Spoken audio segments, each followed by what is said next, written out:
No recuerdo exactamente en qué momento comenzó a dolerme el pecho. Tal vez fue cuando escuché la risa de Gael tan parecidas a la de su padre y sin embargo tan vacía. O quizá fue antes al entrar al salón principal del Hotel Camino Real y notar que nadie me miraba en los ojos, como si yo fuera una figura decorativa más entre los arreglos florales y las lámparas de cristal. Me había puesto mi vestido azul marino de seda, el que Julián me regaló en nuestro aniversario número 40. Me miré al espejo antes de salir de casa, y aunque las arrugas me recorrían el rostro como las raíces de un árbol viejo, supe que todavía quedaba algo de la mujer que él había amado. Me perfumé discretamente con lavanda y guardé en mi bolso la carpeta de piel negra que no llevaba desde hace décadas. Me dije que solo era por si acaso. La fiesta era para celebrar los 10 años de Belmonte Arquitectura, en su nueva etapa bajo la dirección de Gael. Invitados de todos los niveles políticos, empresarios, diseñadores y hasta un par de celebridades que apenas conocían el legado de la empresa.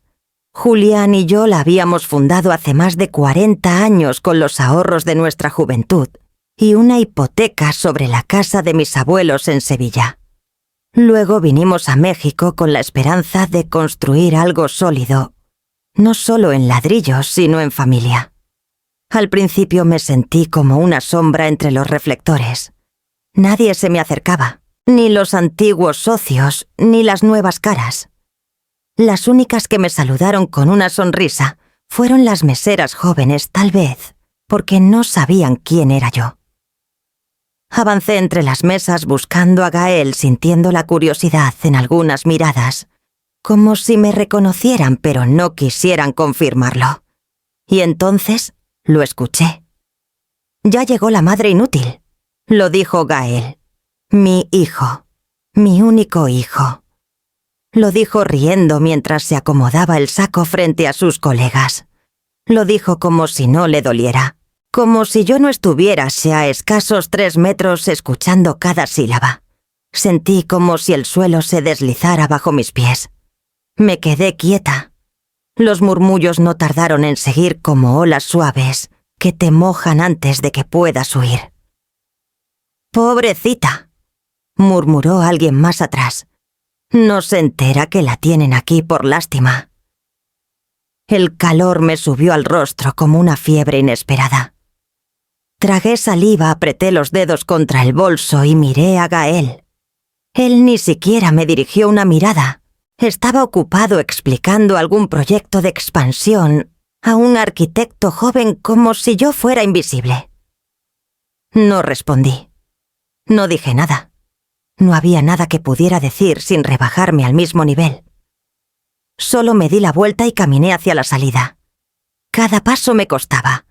Me ardían los pies aunque llevaba los mismos zapatos de siempre. No lloré. No me temblaron las manos. Caminé como caminan las mujeres que han aprendido a sangrar por dentro. Nadie vino tras de mí. Ninguna voz me detuvo.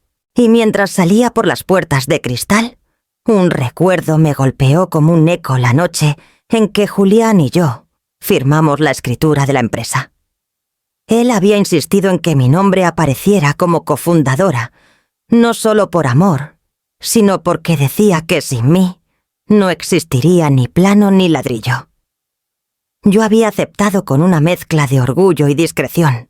Guardé una copia original en una carpeta negra de piel, junto con otros certificados de aportaciones, cartas firmadas por él, incluso un codicilo del testamento que nunca hizo público.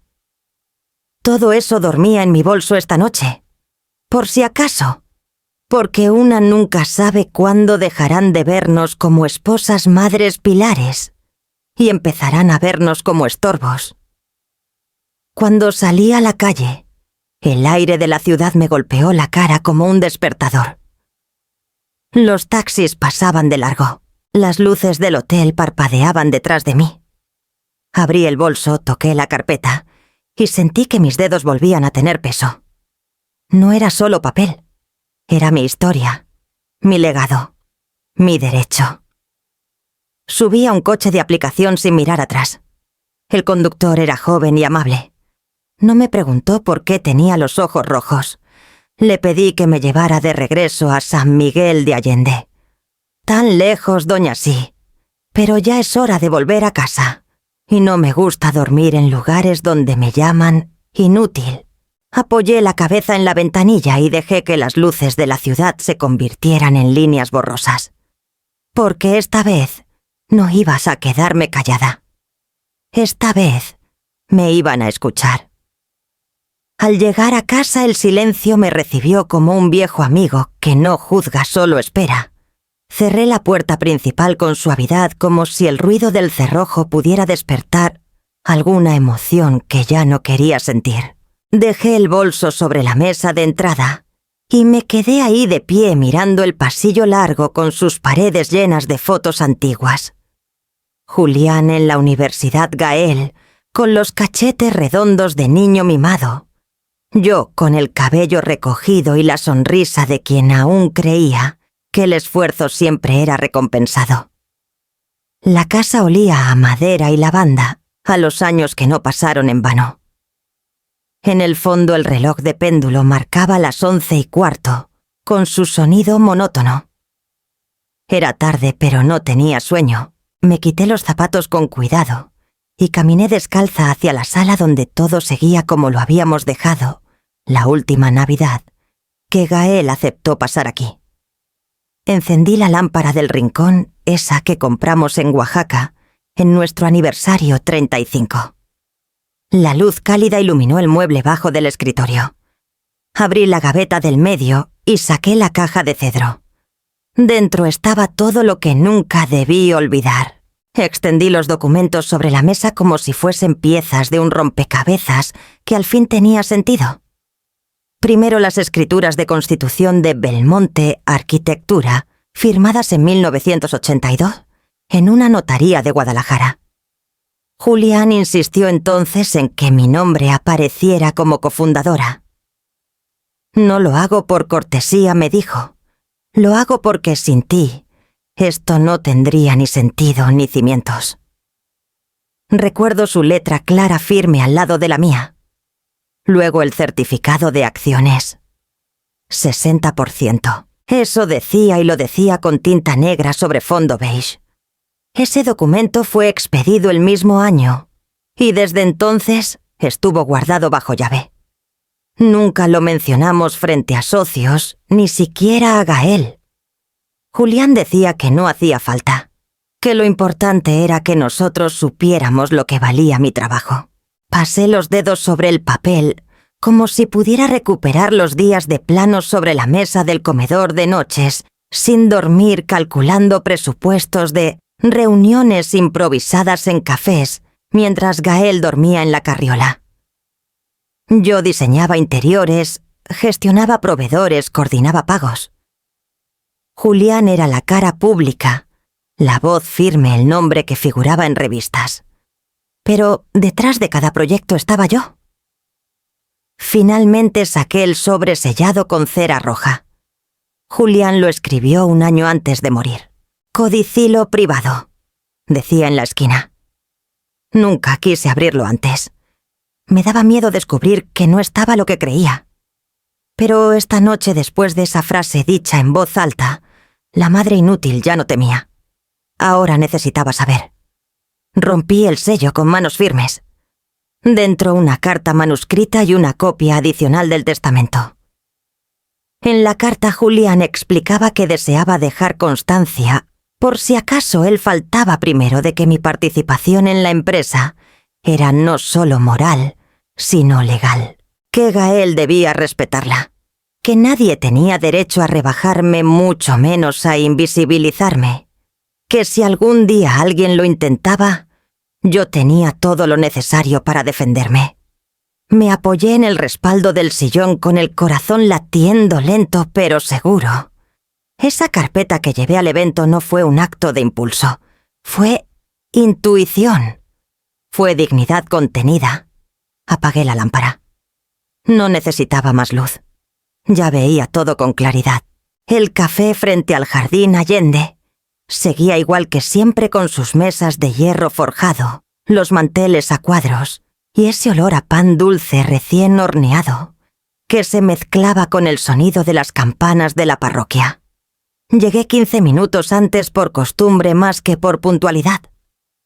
Elegí una mesa en la esquina desde donde podía ver a los niños correr por el empedrado y a los turistas tomarse fotos con los globos de colores. San Miguel tiene esa cualidad de parecer eterno, como si aquí nada cambiara aunque por dentro todo se esté desmoronando. Ramiro llegó con paso lento pero seguro. Llevaba la misma bufanda de lana gris que usaba desde que tengo memoria y una carpeta de cuero bajo el brazo. Nos saludamos con un abrazo corto, de esos que dicen mucho sin decir nada. «Sigues teniendo la mirada de Julián», me dijo acomodándose frente a mí. Firme, pero con tristeza por detrás. No supe si era un cumplido o una advertencia, así que sonreí apenas. Pedimos 2 cafés de olla y un cuernito para compartir como solíamos hacer cuando veníamos con Julián hace ya tantos años. Ramiro fue el abogado que nos ayudó a constituir la empresa. Estuvo en los bautizos, en los funerales, en los días buenos y en los que preferiríamos no recordar. Cuando Julián murió, él fue quien leyó el testamento. Pero nunca supo del codicilo. Hasta anoche le entregué la carpeta con los documentos. No dijo nada mientras los revisaba. Solo bebía pequeños sorbos de café y asentía de vez en cuando. Cuando terminó dejó los papeles sobre la mesa y me miró con esa seriedad que usaba cuando algo era realmente importante. «Iría, esto sigue siendo completamente válido. Tu porcentaje de acciones, tu firma como cofundadora, incluso el codicilo tiene peso legal si lo registramos. Estás en posición de tomar control. Total. Inmediato». Asentí en silencio. No me sorprendía. No lo deseaba tampoco, pero sí lo necesitaba. No quiero destruir a nadie, Ramiro, ni humillar a Gael ni hacer escándalo. No es venganza lo que busco. Entonces, ¿qué es respeto? Y presencia. No quiero que me den voz, quiero que recuerden que siempre la tuve, que sepan que sigo aquí, que yo también levanté esos muros, que no me borren como si nunca hubiese existido. Ramiro entrelazó los dedos sobre la mesa. Se quedó pensando unos segundos. Entonces hay que hacer las cosas bien sin ruido innecesario, pero con claridad. Hay caminos legales y caminos simbólicos. Ambos son necesarios. Yo ya había pensado en eso. Sabía que debía mover piezas, pero sin armar un escándalo. Las mujeres de mi edad ya no gritamos. Solo actuamos. «¿Qué necesitas de mí?», le pregunté. «Que me autorices a mover tu participación, que congelemos cuentas asociadas a tus acciones y que informes al consejo directivo. Legalmente no pueden ignorarte. Si lo hacen pueden meterse en un lío serio. Hazlo. Pero sin prensa, sin redes. Esto es entre ellos y yo. Como tú digas. Iría... ¿Estás segura?». Me quedé en silencio un momento. Vi pasar a una pareja de ancianos tomados del brazo. Me imaginé a Julián y a mí en ese paseo que ya no tendremos. «Estoy más segura que nunca», le dije. Ramiro sonrió de lado. No era una sonrisa alegre, sino esa que nace del respeto silencioso entre cómplices. «Entonces, señora Belmonte, pongamos en marcha el tablero». Pagamos el café y salimos caminando juntos. La mañana era fresca, el sol apenas asomaba. El mundo seguía girando como si nada, pero yo sabía que algo profundo acababa de comenzar. Y no había vuelta atrás. No tuve que pensarlo mucho. Una vez que el engranaje interno se activó, las decisiones llegaron como agua que se desborda después de años contenida. No con rabia, no con prisa, con claridad.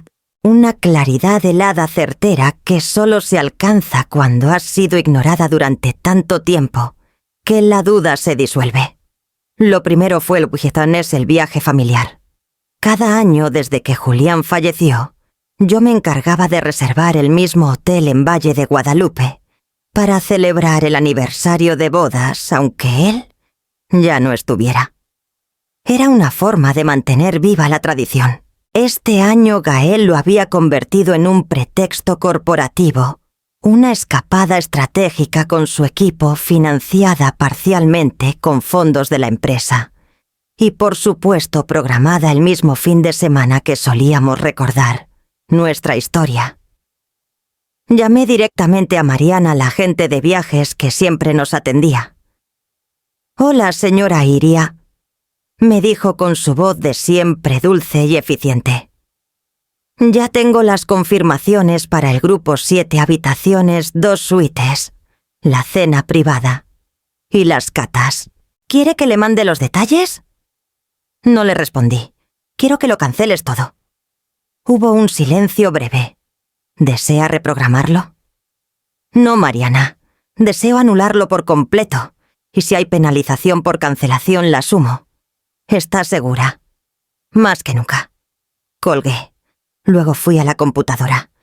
Abrí la plataforma del banco donde aún figuraban cuentas compartidas entre mi nombre y el de Gael, ligadas a la empresa. Las habíamos creado en tiempos en que la confianza era tan sólida como el concreto. No me tembló el pulso cuando marqué la opción de suspender operación. Tampoco cuando solicité el congelamiento temporal de transferencias sin autorización expresa. En menos de 20 minutos todo quedó bloqueado. Después llamé a David, el asesor financiero que trabajó años con Julián y luego conmigo. Hacía tiempo que no hablábamos, pero al escuchar mi voz, supo que algo era diferente. «Todo bien, doña Iria. Necesito que inicies el retiro de mi participación. Toda. Los 28 millones. Quiero el fondo líquido». «Perdón lo que escuchaste. Ya no quiero estar atada a su algo que ya no me reconoce. ¿Va a vender las acciones?» «No aún. Solo quiero que el capital esté disponible». «¿Y David?» «Sí, señora. Sin notificar a Gael». «Entendido». Era un hombre discreto. Y sabía cuando una mujer no quería preguntas. Después de eso me senté en la terraza con un té de canela entre las manos y comencé a redactar el acta de constitución de la Fundación Julián Belmonte. No sería una organización filantrópica más.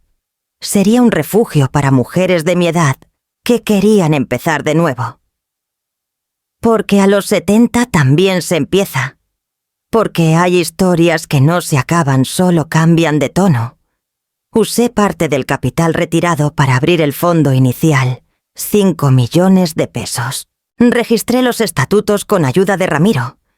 Le pedí a Clara, una exsecretaria de la empresa que ahora vivía en Querétaro, que se uniera como administradora. Aceptó sin dudar. Todo eso en menos de 24 horas.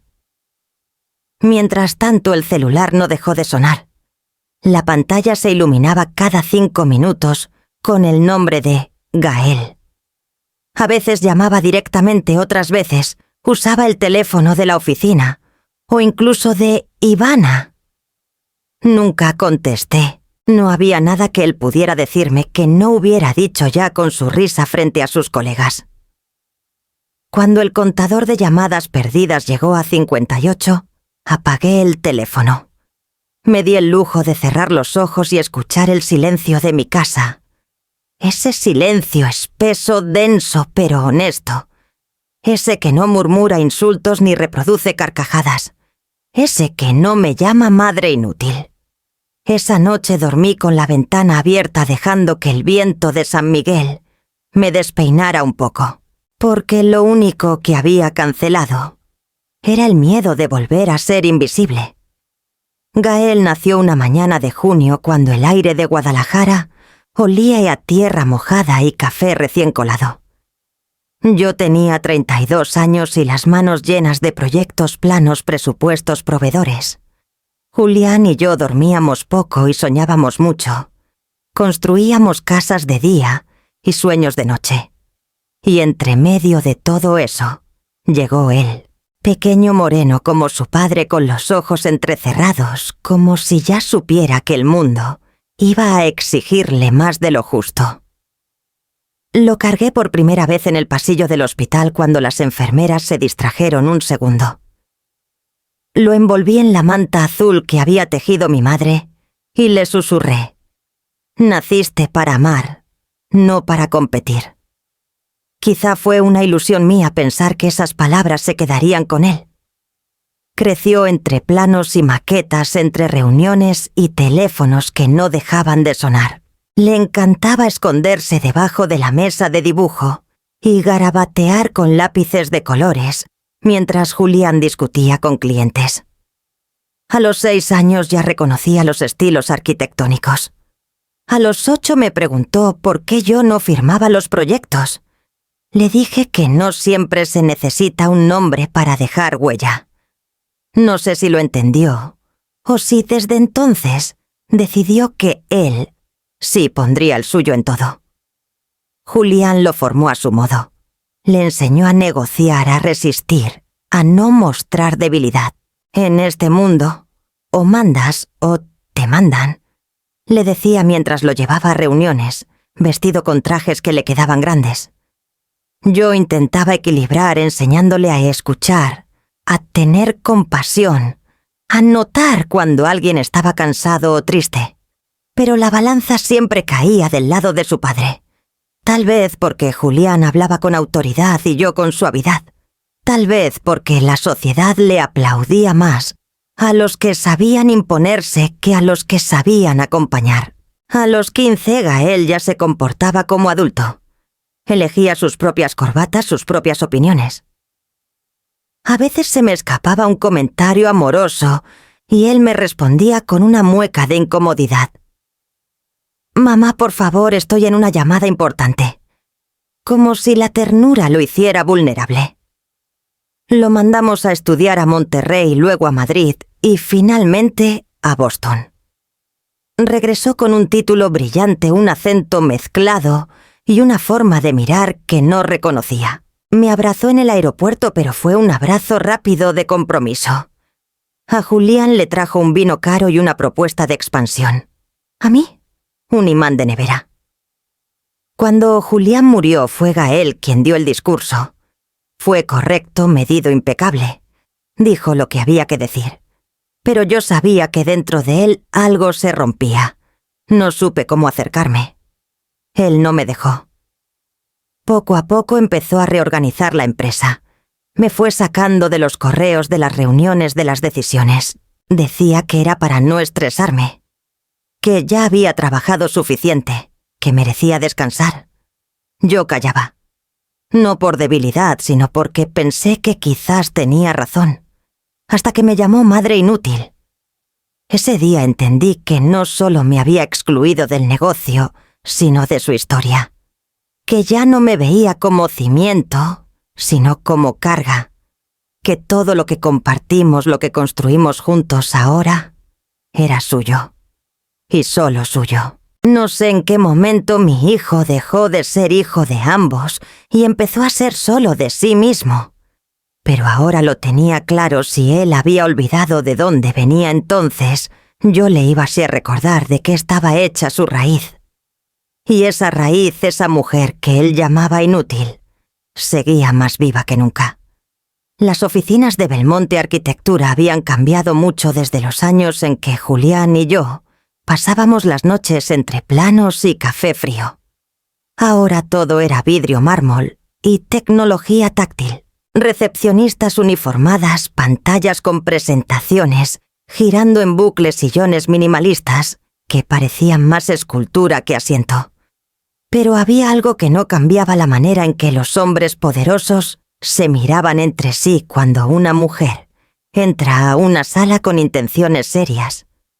La cita era a las 10:00 en punto. Yo llegué a las 9:45.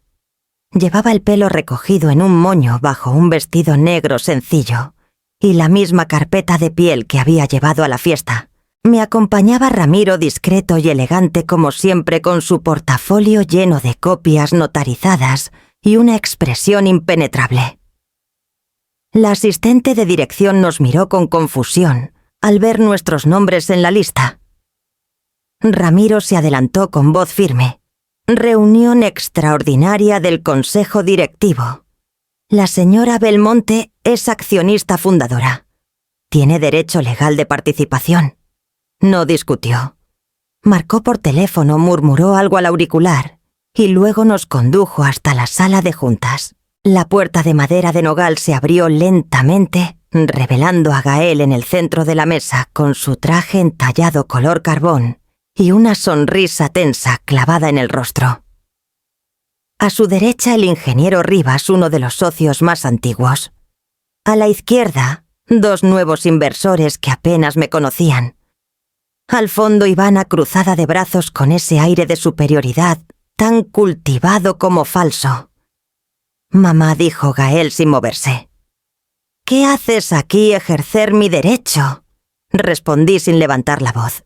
Esto no es un almuerzo familiar. Espetó Ivana. Es una reunión privada de estrategia empresarial. Ramiro colocó una hoja sobre la mesa.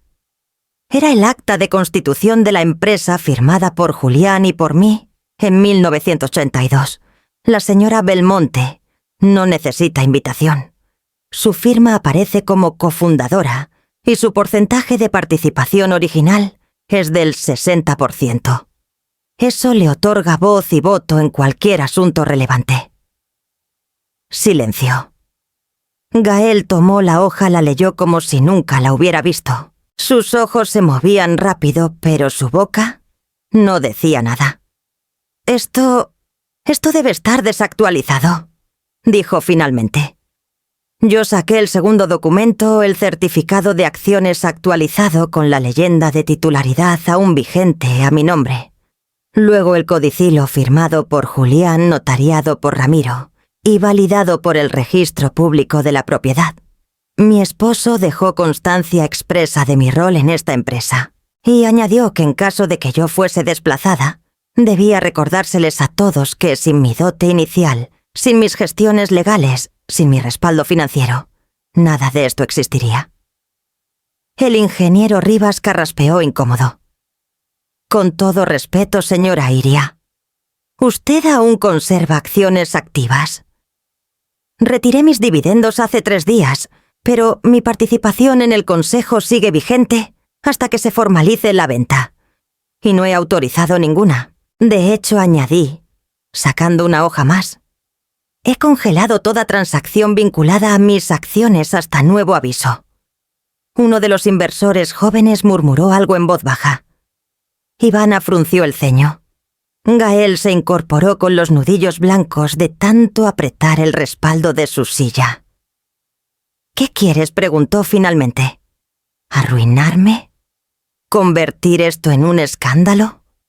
Lo miré a los ojos por primera vez desde aquella noche. Lo que quiero es que reconozcas que no eres el único que construyó esto, que tu apellido no es más valioso que mi esfuerzo, que no vuelvas a llamarme inútil ni a tratarme como si estuviera de adorno. Ramiro sacó una carpeta más. Contenía un resumen detallado de mis aportes financieros desde 1982, inversión inicial, préstamos personales, pago de nómina durante la crisis del 94, gestión de contratos. Todo sumaba más de 40 millones de pesos actuales. Si se desea eliminar a la señora Belmonte de la historia, dijo Ramiro con voz serena, primero deberán pagarle lo que le corresponde. El silencio se hizo espeso como el concreto recién vertido. Nadie hablaba. Nadie se movía. Gael se dejó caer en su silla. Tenía el rostro pálido, los labios apretados. Yo sabía que no era el dinero lo que más le dolía, sino la pérdida de control. Durante años había creído que yo era una presencia decorativa, una madre que no entendía nada del mundo real. Ahora descubría que esa madre tenía en las manos los cimientos del imperio que él dirigía. No dije más. Ya había dicho lo necesario. Me puse de pie, tomé mi carpeta, miré a cada uno de los presentes y les dejé solo una frase. No estoy aquí para destruir. Estoy aquí para recordarles quién también construyó. Y salí dejando atrás un silencio que ya no me pertenecía. No pensaba volver tan pronto. Después de la reunión había planeado regresar a San Miguel, preparar café de olla y sentarme a contemplar el silencio desde el jardín. Pero Ramiro me llamó esa misma tarde. Su tono era diferente, más urgente que sereno. Iria, debes venir mañana. Hay algo más que tienen que ver. Así que a las 10 de la mañana volví a sentarme en la misma sala de juntas donde el día anterior había dejado caer mi verdad como un mazo. Esta vez sin necesidad de carpetas. Esta vez lo traía todo en la mirada. Estaban casi todos los del día anterior excepto Ivana. En su lugar había un abogado joven que no conocía. Gael llegó tarde. Entró con el ceño fruncido sin saludar, como si todo el mundo le debiera una disculpa por estar ahí. Ramiro no esperó ceremonias. Conectó su laptop al proyector y pidió que bajaran las persianas. La sala se oscureció y el sonido del video llenó el espacio antes que las imágenes. «Mira, no es que no la quiera». Se escuchó la voz de Gael nítida, reconocible. «Pero mi madre ya no sirve para nada. Hay que sacarla poco a poco sin escándalos. Que crea que fue su decisión. Una fundación, algún retiro simbólico. Algo que la mantenga ocupada. Pero fuera. Completamente fuera». La imagen era de una videollamada. El rostro de Gael, con camisa blanca y copa de vino en mano, aparecía en una esquina. En la otra el abogado que ahora evitaba mi mirada. La fecha del video era de hacía 6 meses. Nadie hablaba. El silencio pesaba como concreto húmedo. El video terminó. Ramiro cerró la computadora y se quedó de pie con las manos cruzadas a la espalda. Esta grabación fue obtenida con consentimiento del abogado presente en una consulta grabada por protocolo. Fue compartida por error a un tercero y llegó a mí de forma indirecta. Pero es válida. Legalmente no has hecho nada fuera de lugar. Solo presento lo que se dijo. Y lo que se dijo lo dijo el actual director general de esta empresa. Los ojos se movían entre Ramiro, Gael y yo. El ingeniero Rivas fue el primero en hablar. Esto es grave. Muy grave. Gael se puso de pie bruscamente. Era una conversación privada, una estrategia. Todos aquí saben cómo funciona esto. Pero ya no había fuerza en su voz. Solo desesperación. «¿Así hablas de tu madre?», preguntó Rivas con una mezcla de rabia y decepción. «De la fundadora de todo esto. Era una forma de protegerla», balbuceó Gael. «¿Protegerme?», interrumpí con calma. «¿O silenciarme?». Hubo una pausa larga. Alguien más, una mujer que no recordaba su nombre, pero sí sus ojos justos, tomó la palabra. «Propongo una moción de cambio de liderazgo. Por falta de ética, por uso indebido de recursos y por conducta inapropiada hacia una socia fundadora». Nadie se opuso. Gael no dijo nada más. Solo se dejó caer en la silla derrotado como si el peso de su propia ambición le hubiese quebrado la espalda. Yo no sonreí. No había victoria en esa escena. Solo justicia. Silenciosa, precisa, merecida. Y en ese momento entendí que a veces no hace falta gritar para que todos escuchen. A veces basta con que la verdad tenga voz. Aunque esa voz llegue en video. Aunque llegue tarde. Aunque duela. No hubo necesidad de votación formal. Cuando el silencio en la sala se volvió espeso y nadie levantó la voz para defender a Gael, todos entendieron que el peso de sus palabras, las dichas en ese video, lo había condenado. El ingeniero Rivas lo comunicó con voz pausada, casi paternal. Mientras se lleva a cabo una revisión interna, el Consejo ha decidido suspender de forma inmediata y temporal las funciones ejecutivas de Gael Belmonte. No usó la palabra destitución. No aún. Pero todos sabíamos que era eso. Gael no dijo nada. Se quedó sentado con los hombros caídos y la vista fija en algún punto del suelo. Por primera vez en años parecía más hijo que hombre, más perdido que imponente.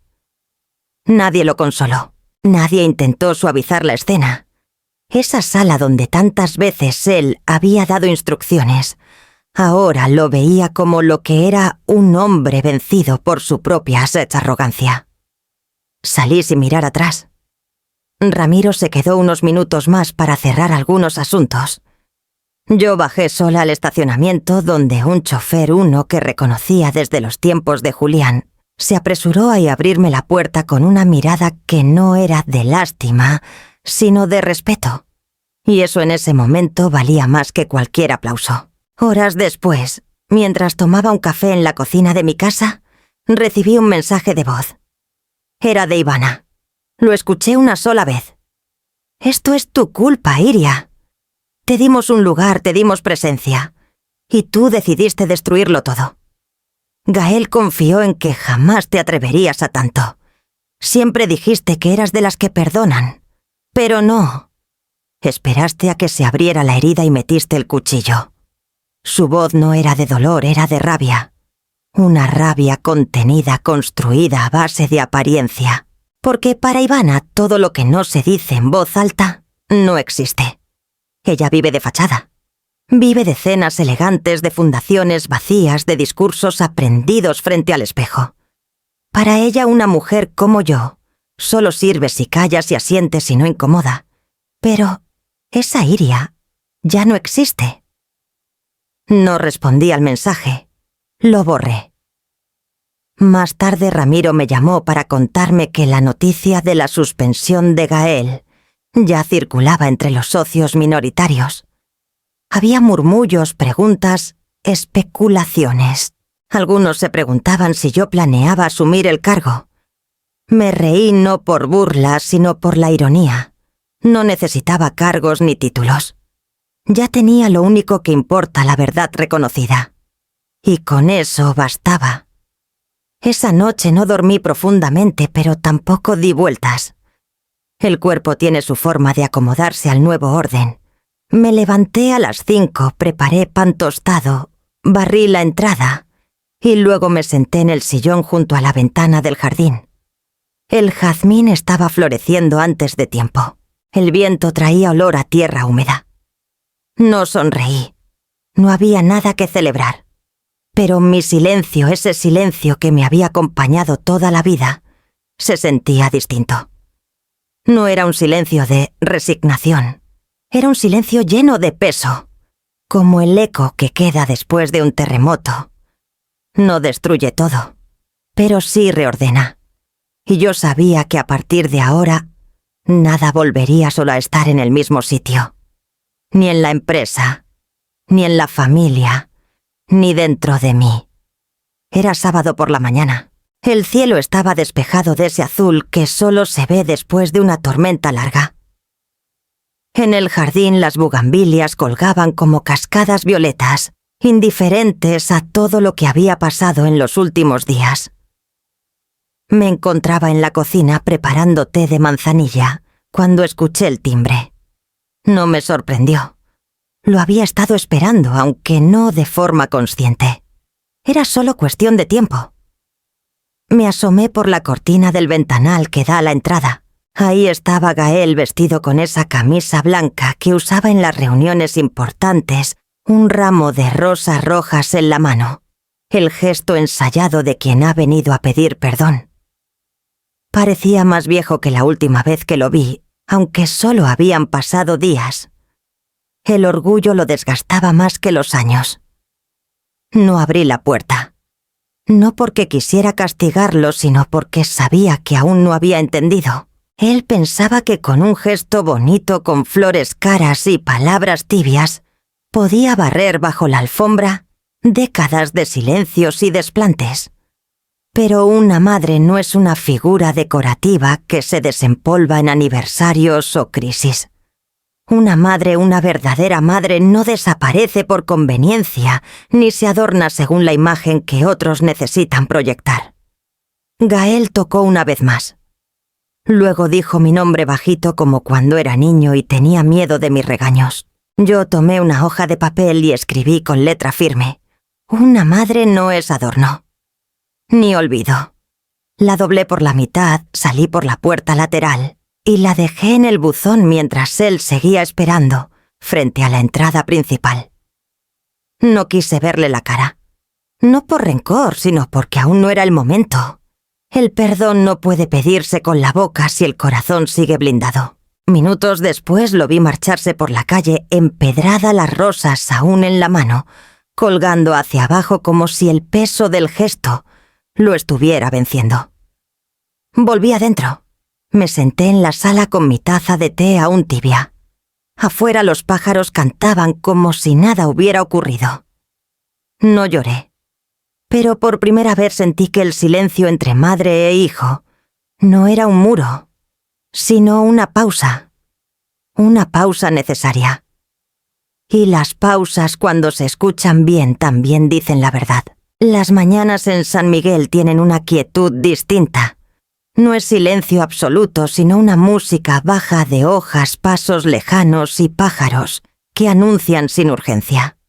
Ese día me puse mi sombrero de ala ancha, el de paja trenzada que Julián me compró en una feria artesanal hace muchos años, y salí al jardín. Había algo terapéutico en regar las plantas, no solo por el acto de darles agua, sino porque cada una con sus colores y ritmos me recordaba lo que se cultiva con paciencia. El romero crecía fuerte, los limoneros estaban cargados y los claveles, mis favoritos, habían vuelto a florecer después de semanas de sequía. Las plantas no guardan rencor, solo esperan y si les das lo justo, vuelven a confiar. Después de una hora al sol suave, entré a casa. Amasé pan de centeno como hacía antes de que la empresa se volviera el centro de todo. Dejé que la masa reposara y subí al altillo ese rincón donde guardo papeles antiguos, postales y las cartas que nunca envié. Me senté junto al baúl de madera de cedro que heredé de mi abuela. Al abrirlo entre documentos y fotos sepia, encontré un sobre sin abrir con la caligrafía inconfundible de Julián. Me tembló la mano. Estaba fechado 2 semanas antes de su muerte, cuando ya estaba en el hospital de Querétaro. Me senté en la alfombra, rompí el sello con cuidado y leí: Iria, si estás leyendo esto es porque ya no estoy.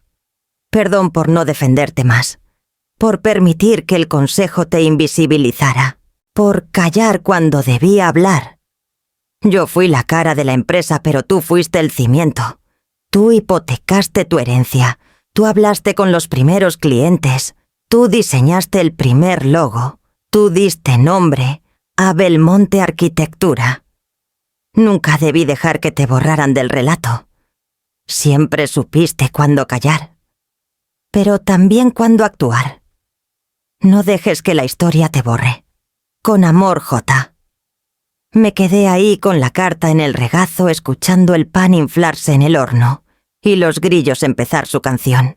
No lloré, pero algo en mí se acomodó. No era venganza lo que me movía, era claridad, era memoria. Y en esa carta tardía pero sincera, encontré lo que me quedaba: no solo las acciones ni el poder, ni siquiera el respeto que me debía mi hijo. Lo que me quedaba era mi nombre, mi cosa, mi historia, mi voz. Y esta vez no pensaba dejarla en silencio. El aire de Querétaro tenía un frescor especial esa mañana. Era uno de esos días en los que el cielo parece más alto, como si uno pudiera mirar más lejos, y las nubes se deslizaran con una lentitud elegante, sin prisa por llegar a ningún sitio. Me levanté temprano sin despertador, con la misma mezcla de nervio y alegría que solía tener en las primeras presentaciones de proyectos con Julián. Solo que esta vez no llevaba planos, ni maquetas, ni carpetas de diseño. Llevaba algo más íntimo, una semilla, una idea que había tardado décadas en brotar. El edificio de la nueva Fundación Julián Belmonte estaba en una esquina tranquila del centro histórico entre jacarandas florecidas y faroles coloniales. Lo habíamos restaurado con respeto por su historia, pero también con alma moderna, muros claros, detalles artesanales, techos altos, ventanas amplias que dejaban entrar la luz de la mañana sin pedir permiso. En la entrada una placa sencilla sin ornamentos decía: «Para las que nunca se jubilaron de soñar». Nada más. Poco a poco las sillas del salón principal se fueron llenando. Mujeres de cabello plateado, espaldas rectas, rostros marcados por el tiempo, pero con ojos que no bajaban la mirada. Algunas llegaron tomadas del brazo de sus nietas, otras solas, con la seguridad de quien sabe que no necesita que nadie la anuncie. También estaban Ramiro discreto como siempre, y 2 periodistas jóvenes de un medio local tomando notas sin molestar. Subí al pequeño estrado improvisado con un micrófono portátil y el corazón latiéndome fuerte. Más fuerte que en cualquier junta directiva o presentación empresarial. Esta vez no se trataba de convencer a nadie, solo de decir lo que siempre había querido decir. «Buenos días», empecé respirando hondo. «Mi nombre es Iria Belmonte. Algunos me conocen por la empresa que fundé con mi esposo hace ya muchos años. Pero hoy no vengo a hablar de arquitectura, ni de ladrillos, ni de oficinas. Hoy quiero hablar de algo mucho más difícil de construir: la confianza». Hice una pausa. Algunas cabezas se inclinaron levemente escuchando. La confianza en una misma. Esa que se nos arrebata, se nos erosiona o simplemente se olvida después de cierta edad. Esta fundación nace para devolverla, para recordarla, para que no se extinga en el silencio de lo cotidiano. Hubo aplausos suaves, no de cortesía, sino de reconocimiento. Queremos apoyar a mujeres mayores de 60 años que tengan ideas pero no los medios, que tengan experiencia pero no los contactos, que tengan fuerza pero ya no la validación de los que deciden. Mujeres que han vivido sirviendo y que ahora merecen ser escuchadas. Me acerqué a la mesa delantera donde había una carpeta beige. La tomé con cuidado y la abrí frente al micrófono. Hoy entregamos nuestra primera beca, y no es casualidad que sea para alguien que, sin saberlo, me enseñó la diferencia entre servir y ser servida. Levanté la vista. Busqué sus ojos. Y dije con voz clara: «Tomasa Aguirre». Desde la segunda fila, una mujer de estatura pequeña con la espalda ligeramente encorvada y las manos curtidas por años de trabajo, se llevó una mano al pecho. Sus ojos siempre firmes se humedecieron. Había trabajado en mi casa por casi 20 años. Había cuidado a Gael cuando era pequeño. Me había acompañado en días donde ni yo sabía cómo seguir. Y un día, como tantas otras mujeres en su situación, fue simplemente borrada con la frase: «Ya no hace falta». Tomasa caminó hacia mí con una mezcla hermosa de incredulidad y dignidad. Le entregué el sobre con las condiciones de la beca, con mi mano tocando la suya. «Esta beca es para tu taller de costura, Tomasa. No por caridad, por justicia. Porque lo mereces. Porque aún tienes mucho por crear, y porque este espacio también es tuyo». Las mujeres se pusieron de pie. No hubo gritos, ni vítores, ni cámaras interrumpiendo. Solo un aplauso largo, cálido, como una ola que no golpea sino envuelve. Un aplauso de esas que nacen desde el pecho, no desde la garganta. Un reconocimiento colectivo entre generaciones que se han visto demasiado tiempo en silencio. Esa tarde, mientras firmaba los últimos papeles con el notario, pensé en cuántas veces me había preguntado si todo esto valía la pena, si el silencio con Gael algún día dejaría de doler, si la voz que guardé tantos años aún tenía fuerza para resonar. Y entonces lo entendí. Tal vez no se trataba de cerrar heridas. Tal vez se trataba de abrir caminos, aunque no fueran para mí, o quizás precisamente por eso. El teléfono sonó a media tarde. Yo estaba en la cocina con las manos llenas de masa y el horno ya caliente preparando pan de elote. Había abierto todas las ventanas para dejar entrar la brisa tibia de San Miguel, esa que trae olor a jacarandas y a patio mojado. Era una de esas tardes en que todo parecía estar en su lugar. La receta exacta, la calma exacta, el silencio exacto. Pensé que sería Ramiro quizá con noticias del notario. O Tomasa avisándome si la máquina del taller volvió a fallar. Pero no. Era un número que conocía de memoria, aunque jamás lo había marcado yo. Uno que reconocí no con la vista, sino con la piel. Lo dejé sonar. 1 vez, 2, 3, 4. No respondí. No por miedo, sino por claridad. Sabía que quien llama sin aviso lo hace porque quiere controlar el momento. Que quien no manda un mensaje, primero, no busca conversar. Busca imponer. Minutos después llegó el mensaje de voz. Lo escuché sin apuro limpiándome las manos en el delantal. Iria, buenas tardes. Soy Ivana. Su tono era suave, casi afectado, como quien intenta sonar cordial, pero no puede evitar que se le escape el veneno por las comisuras. Esa manera de hablar como si siempre estuviera en un escenario, calculando cada palabra, cada pausa. Quiero proponerte algo. Razonable. Creo que todas hemos cometido errores, ¿no? Pero no tiene sentido seguir con esta tensión. Al final del día somos familia. Y tú sabes que Gael... Bueno, ha estado muy afectado. Hizo una pausa dramática. Pude imaginarla del otro lado de la línea con las piernas cruzadas, una mano en el cuello, el rostro apenas inclinado para parecer vulnerable. Fingiendo ternura. Fingiendo todo. Tú ya hiciste tu punto. Lo hiciste con estilo, debo decir. Pero si te parece, podríamos llegar a un acuerdo privado. Algo que nos beneficie a todos. Pensé que podríamos almorzar en el Four Seasons. Yo invito, claro. Te espero mañana a la 1. Un abrazo, Iria. El mensaje terminó. Me quedé mirando el horno donde el pan apenas empezaba a dorarse en las esquinas. Aún le faltaban 12 minutos. 12 minutos en los que no pasó nada. Y pasó todo. Fui hasta la sala. Me senté en la mecedora que Julián había reparado años atrás, esa que cruje con solo apoyarse como si guardara memoria de todos los que alguna vez se sentaron allí con culpa. Reproduje el mensaje otra vez.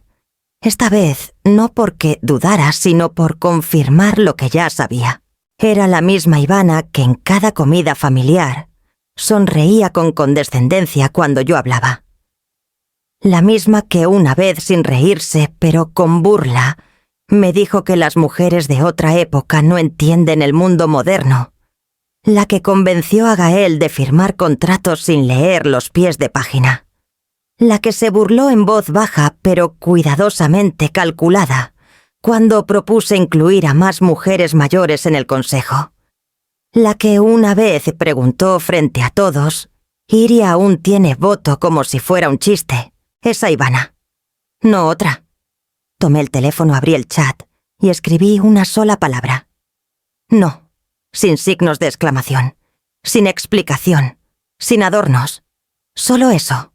Un no con el peso de todo lo que alguna vez tragué en silencio, con la dignidad de cada vez que me fueron a un lado para no complicar. Un no redondo completo. Un no que no buscaba herir, pero tampoco perdonar. Esa noche me serví una copa de vino tinto y salí al patio trasero. El pan de elote había quedado más dorado de lo habitual, pero igual de dulce.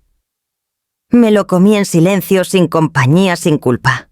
Sentí en cada bocado el alivio de no tener que explicar nada, de no deberle justificación a nadie, de no pedir permiso por tener voz. Porque ese no era solo para Ivana. Era para todas las veces que me hicieron sentir invisible.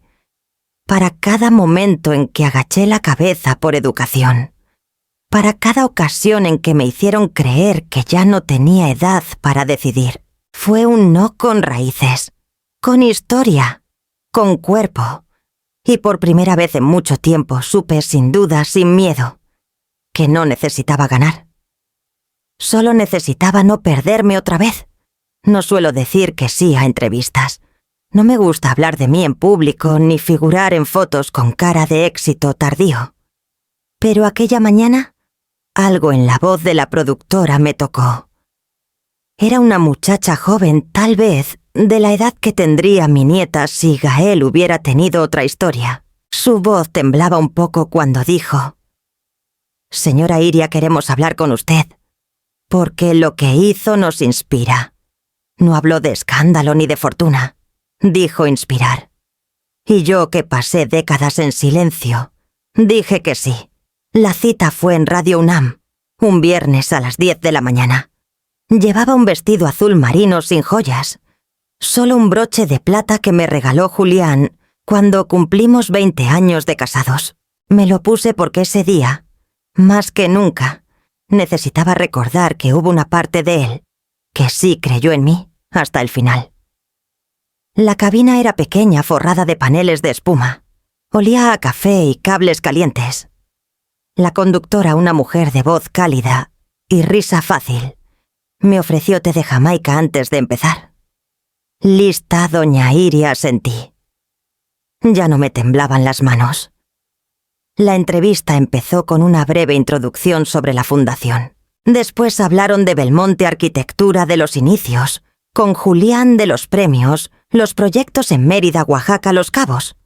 Todo correcto, todo cronológico. Yo respondí con calma, sin decoraciones innecesarias. Pero entonces la conductora respiró hondo y dijo: «Usted fue llamada madre inútil en público por su propio hijo. ¿Qué se hace con ese dolor?». Hubo un silencio en la cabina. Incluso el técnico de audio dejó de mover perillas. Yo no desvié la mirada. Ni me disculpé. Se sostiene. No por orgullo, por dignidad. Ella asintió y su voz bajó un tono. No deseó venganza, no. Deseaba que me vieran. No como adorno, no como sombra, no como la esposa de... Solo como quien fui fundadora, madre, socia, mujer. Y cuando me quitaron eso con palabras, usé los hechos. La entrevista continuó, pero ya no era un guión. Era conversación. Me preguntaron qué haría diferente. Dije que me habría defendido antes, que no hay edad correcta para poner límites, pero que duele más cuando se posponen. Me preguntaron si todavía amaba a mi hijo. Dije que sí, pero con distancia. Que el amor no anula la memoria. Que el perdón no significa volver a la misma mesa. Cerca del final, la conductora preguntó: si tuviera que resumir esta etapa de su vida en una sola frase, ¿cuál sería? Lo pensé unos segundos. No quería una frase bonita para cerrar. Quería verdad. Así que respondí: no fue venganza, fue justicia. Ella sonrió, y por los audífonos escuché cómo el técnico murmuraba: «¡Guau!». La entrevista terminó con aplausos silenciosos y una foto que no quise posar. Afuera el cielo estaba limpio, y la luz del mediodía caía sobre Ciudad Universitaria como un bálsamo. Mientras caminaba por el campus vi a 2 estudiantes sentados en una banca, leyendo en voz baja.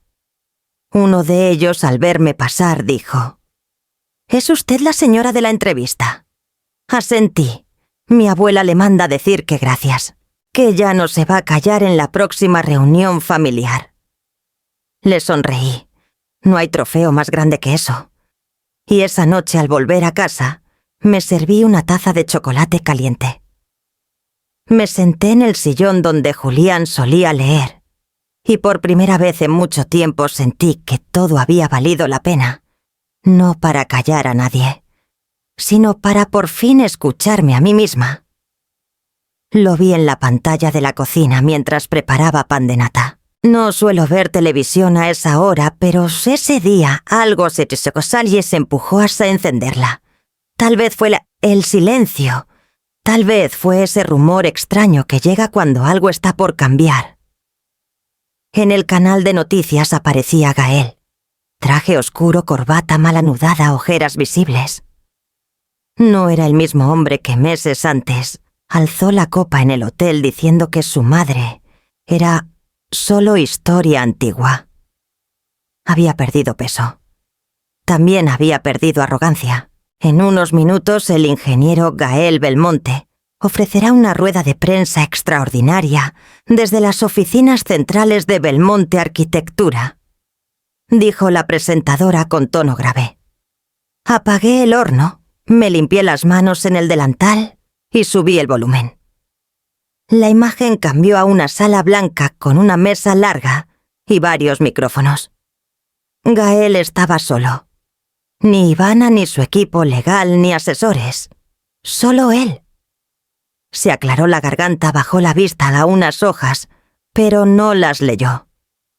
Gracias por estar aquí. Seré breve. Respiró profundo como quien se quita un abrigo que ya no le pertenece. Hoy presento mi renuncia oficial como director general de Belmonte Arquitectura. Sé que muchos se enteraron de los conflictos recientes dentro de la empresa. No voy a justificarme. Cometí errores, públicos y privados, y ya es hora de asumirlos sin rodeos. La sala quedó en silencio. Ni una pregunta ni un clic de cámara.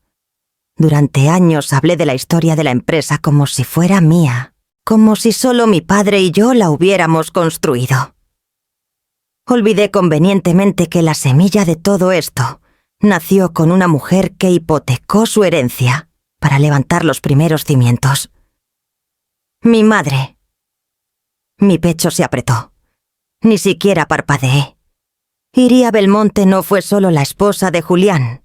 Fue cofundadora, inversora inicial, estratega silenciosa. Y durante décadas fue también invisible. Por mi culpa. Por conveniencia.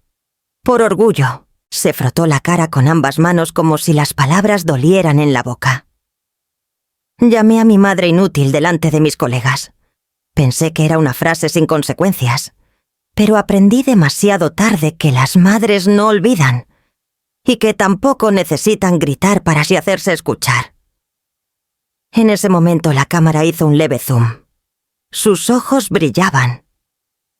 Mi renuncia no es una derrota, es un reconocimiento a su legado, a su dignidad y al daño que causé. La empresa quedará ahora en manos de un consejo liderado por nuevas voces, muchas de ellas mujeres, muchas formadas en la fundación que ella misma creó. Yo solo me iré a Sestoy a aprender.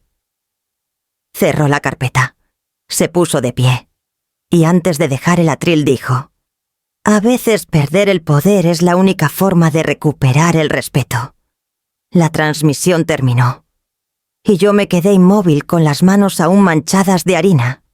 No lloré, no me reí. Solo fui a la ventana, abrí las cortinas y miré el jardín. Una mariposa blanca pasó frente al limonero. No era perdón, pero era algo. No sé exactamente por qué decidí sentarme esta mañana en el patio, en lugar de comenzar el día como siempre con café, con mis plantas, con el cuaderno donde anoto las cosas que quiero que no se me olviden.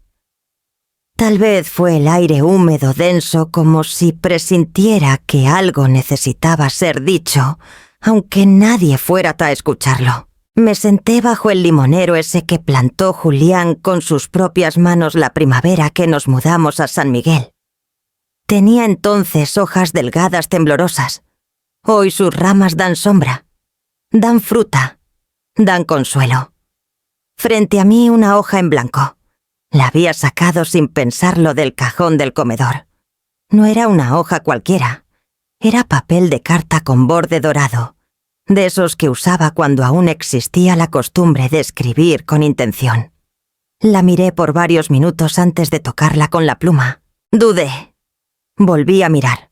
Y entonces escribí: Gael, sé que no esperas esto, y quizás si alguna vez llegas a leerlo, te preguntarás por qué no lo dije en voz alta, por qué no llamé, por qué no te lo entregué en mano.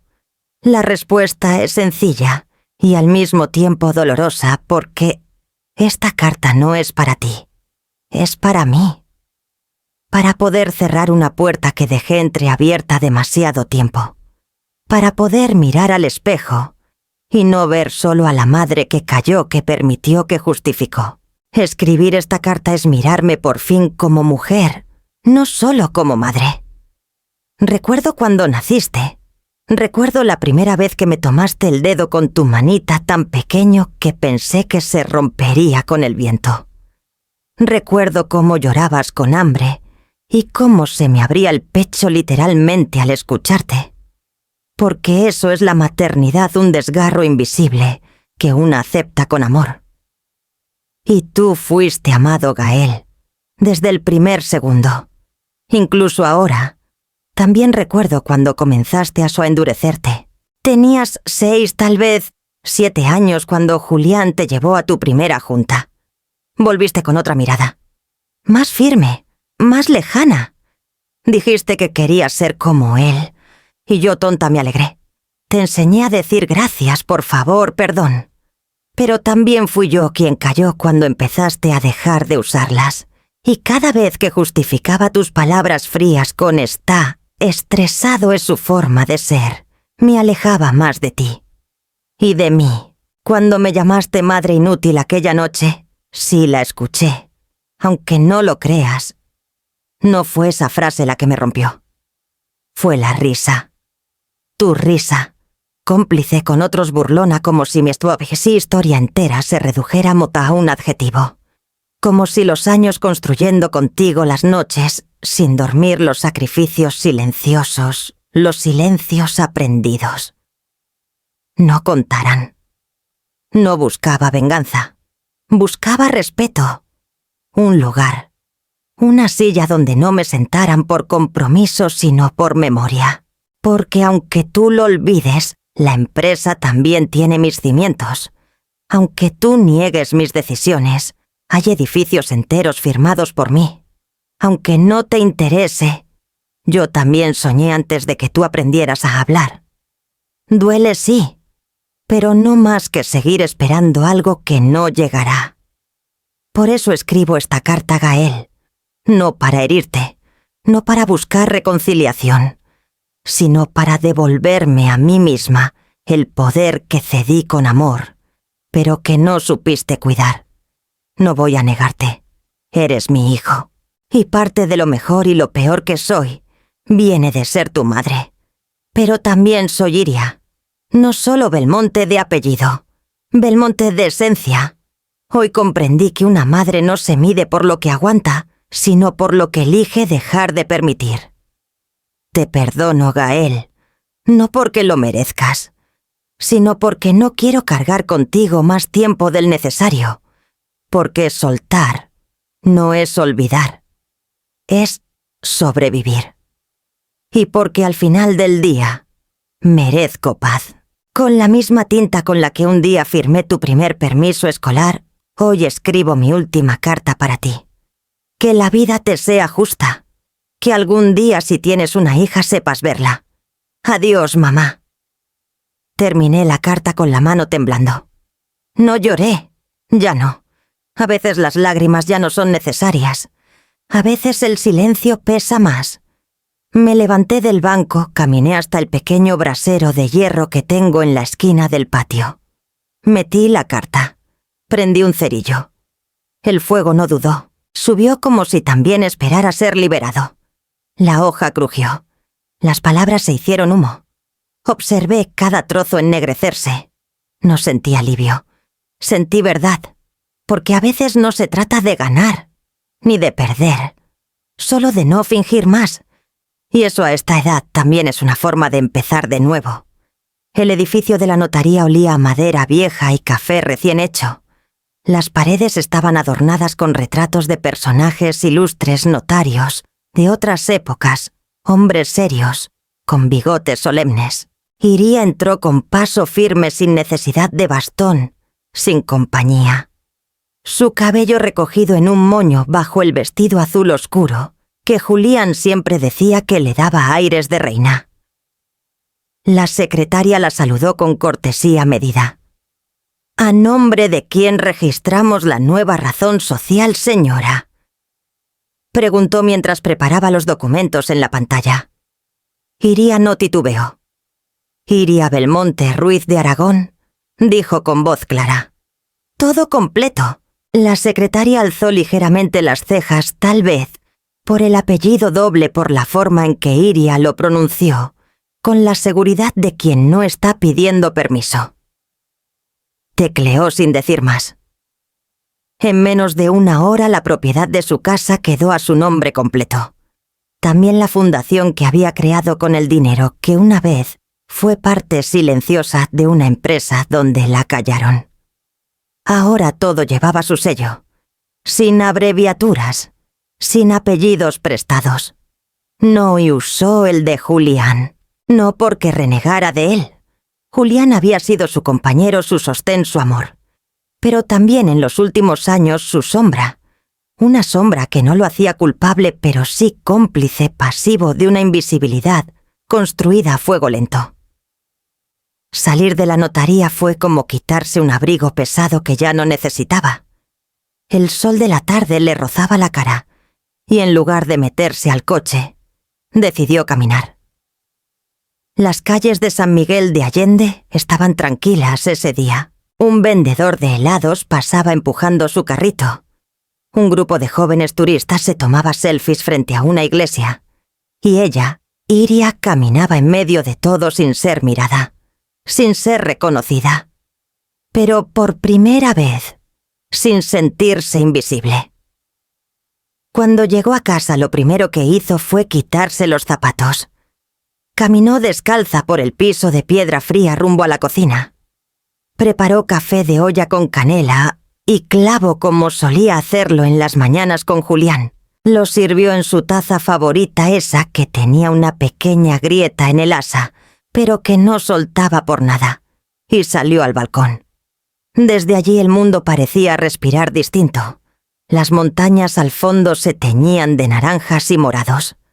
Las bugambilias trepaban por los muros vecinos como si no hubiera gravedad.